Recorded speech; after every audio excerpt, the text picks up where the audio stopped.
नमस्कार मेरे बहुत बहुत प्यारे मित्रों। आज हम लोग आर्थिक शब्दावली के बारे में चर्चा करेंगे, जिसमें दो आर्थिक शब्दावली के बारे में चर्चा करेंगे। एक है मुक्त व्यापार क्षेत्र और दूसरा है स्वर्णमान यानी गोल्ड स्टैंडर्ड। ठीक। और मुक्त व्यापार क्षेत्र का मतलब होता है free trade area. Free trade area क्या होता है, इसके बारे में आइए हम लोग चर्चा करते हैं। ठीक। जब दो या दो से अधिक देशों की पारस्परिक सहमति से सृजित ऐसे भौगोलिक या राजनीतिक सीमाओं से युक्त क्षेत्र जिसके भीतर वस्तुओं के आयात निर्यात पर किसी भी प्रकार का कोई शुल्क नहीं लगे, उसी को क्या बोलते हैं? उसी को बोलते हैं मुक्त व्यापार क्षेत्र। ये देखिए आया है यूपीएससी में 2006-2008 में, यानी आईएएस 2006-2008 में ये प्रश्न इससे पूछा गया है। इसका मतलब ये होता है कि दो देश क्या करें, आपसी सहमति कर लें, आपसी बातचीत कर लें, सहमति कर लें, एग्रीमेंट कर लें, समझौता कर लें। ठीक। क्या कर लें? एक दूसरे से बातचीत कर लें, सहमति कर लें। सहमति करने के बाद क्या करें? वो भौगोलिक या राजनीतिक। भौगोलिक का मतलब क्या होता है? जैसे नहीं होता है कि ये इस देश का क्षेत्र है, ये इस देश का क्षेत्र है, तो इसको क्या बोलते हैं? भौगोलिक क्षेत्र। ठीक।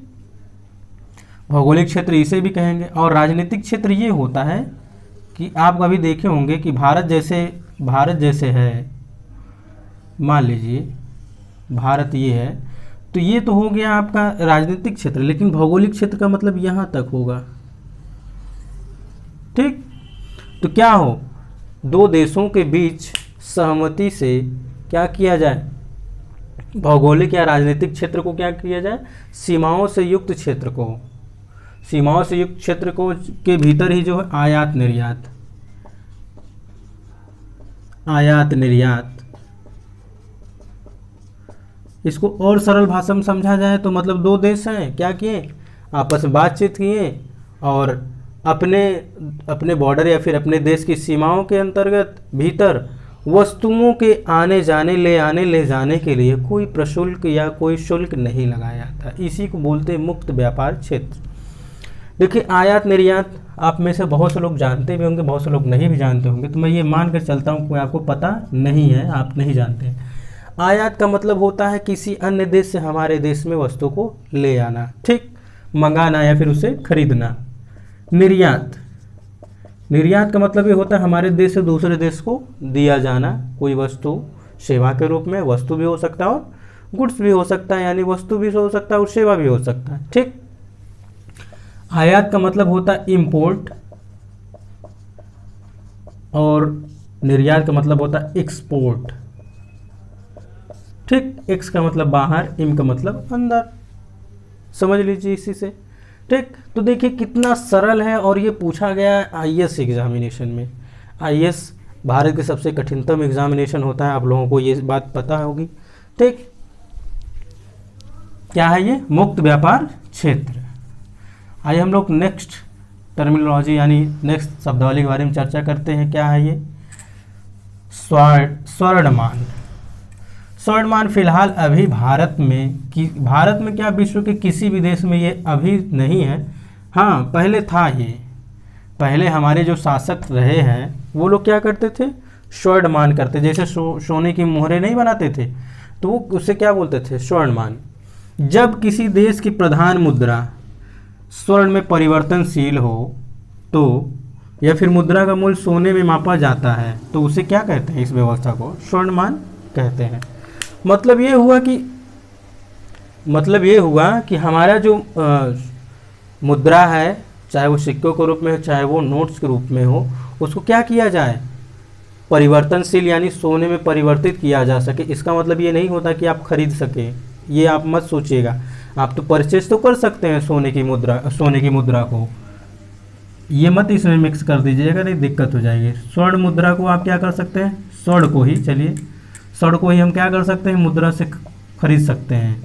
लेकिन यहाँ पे खरीदने की बात नहीं हो रही है, यहाँ पे क्या कहा जा रहा है? मापने की बात हो रही है कि मतलब जो सोने में जो क्या किया जाएगा? मुद्रा का मूल्य मापा जाएगा। ऐसा नहीं होता है। हमारे जो इतिहास के शासक रहे हैं, कई सारे ऐसे शासक रहे हैं जो क्या करते? सोने के मोहर चलाते थे, सोने के सिक्के चलाते थे। तो वो उसको कहा जाएगा कि हाँ उस व्यवस्था को एक प्रकार से कहा जाएगा क्या था, स्वर्णमान था, गोल्ड स्टैंडर्ड था। परंतु अब ये है नहीं। ये भी देखिए IAS 1993 में पूछा गया है। ठीक, जब किसी देश की प्रधान मुद्रा सोने में परिवर्तनशील हो, ठीक, सोने में क्या हो यानी स्वर्ण में परिवर्तनशील हो, अथवा मुद्रा को क्या किया जाए, सोने में मापा जाता है, तो इस मौद्रिक व्यवस्था को स्वर्णमान कहते हैं, जो कि अभी विश्व में अभी किसी भी देश में स्वर्णमान नहीं है। प्रश्न ये भी बन सकता है, यहाँ से प्रश्न बन सकता है। प्रश्न कैसे बन सकता है, आइए इसके बारे में हम लोग चर्चा कर लेते हैं। स्वर्णमान के संदर्भ में निम्नलिखित कथनों पर विचार कीजिए। ठीक, पहला हमारा कथन हो जाएगा, पहला हमारा ये हो जाएगा, जब किसी देश की प्रधान मुद्रा स्वर्ण में परिवर्तनशील होती है अथवा मुद्रा का मूल्य सोने में मापा जाता है, ठीक, तो इस व्यवस्था को स्वर्ण व्यवस्था कहते हैं। यहाँ तक पहला हो गया कथन।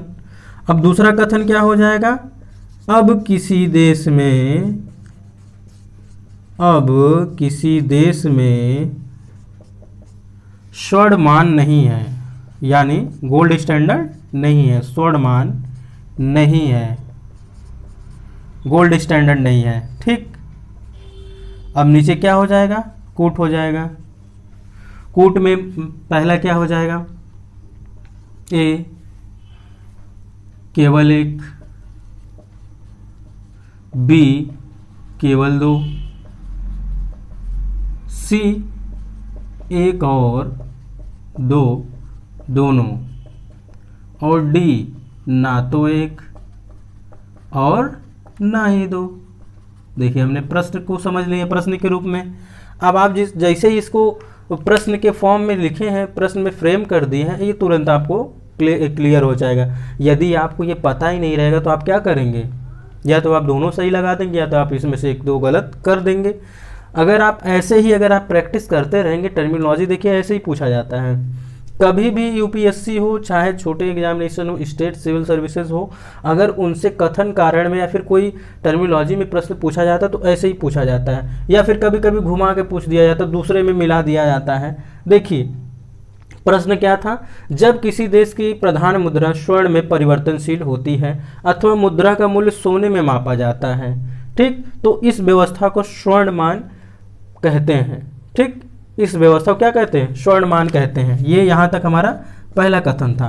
अब दूसरा कथन हमारा हो गया, अब किसी देश में स्वर्णमान नहीं है, यानी गोल्ड स्टैंडर्ड नहीं है। कूट क्या दिया गया था, केवल एक केवल दो, सी एक और दो दोनों, और डी ना तो एक और ना ही दो। तो इसका आंसर क्या हो जाएगा, हमारा सी हो जाएगा। ठीक, तो ऐसे ही टर्मिनोलॉजी के बारे में हम लोग चर्चा करते रहेंगे, चाहे वो पर्यावरणीय शब्दावली हो, चाहे वो आर्थिक शब्दावली हो। ऐसे ही हम लोग हो सकेगा तो आगे इतिहास की शब्दावली के बारे में भी चर्चा करें, क्योंकि इससे कई बार प्रश्न बनते हैं। देखिए आप प्रश्न कई बार ऐसा होता है कि हम आप एग्जामिनेशन में जाते हैं और शब्दावली के कारण ही आपसे प्रश्न गलत हो जाते हैं, शब्दावली के कारण, इसलिए क्योंकि हमें उसका पता ही नहीं होता, इसका अर्थ क्या होता है, इसका मान क्या होता है, इसको हम क्या समझें, जिसके कारण हमसे प्रश्न आप तुक्का मार के चले जाते, कभी सही हो जाता है कभी गलत हो जाता है।